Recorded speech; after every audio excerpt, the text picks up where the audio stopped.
Vous avez fait votre service militaire avec Nicolas Sarkozy. C'est vrai que vous l'avez rappelé récemment en plus. Ouais. Je vous ai vu à la télé notamment le rappeler. On dit souvent qu'il s'agissait d'un service de planqué, entre guillemets. Est-ce que vous confirmez ça? Oui, c'est pas faux. On était à la base aérienne 104 au Bourget. Et ensuite, on a fait la base aérienne 117 à la Cité de l'Air. C'est-à-dire à Ballard. Mais vous savez pas une chose. C'est qu'on a fait quasiment un acte de courage. Aux 3/4 de notre service national, on a été garder un petit pavillon près de Frileuse, à Neuf-le-Château. Vous savez ce que c'était? C'était le pavillon de l'ayatollah Khomeini.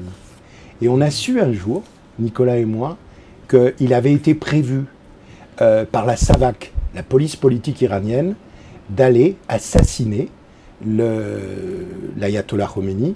Et dans le plan, il était prévu qu'il puisse... malheureusement, dans tout le village, faire une opération coup de poing. Vous vous rendez compte? On aurait pu peut-être ne pas avoir Nicolas Sarkozy si le plan de la SAVAK était tout. Alors je ne donne pas l'idée, mais en l'occurrence, on a fait le service national comme des étudiants, parce qu'on était tous les deux élus municipaux. Et puis d'autre part, on l'a fait... Vous avez eu un traitement de faveur parce que vous étiez élu? Attendez. Sarko, il s'est jamais prévalu d'avoir été un guerrier des forces spéciales. Hein. Oui, on était étudiants, et oui, lui était conseiller municipal de Neuilly, et moi maire adjoint du Raincy.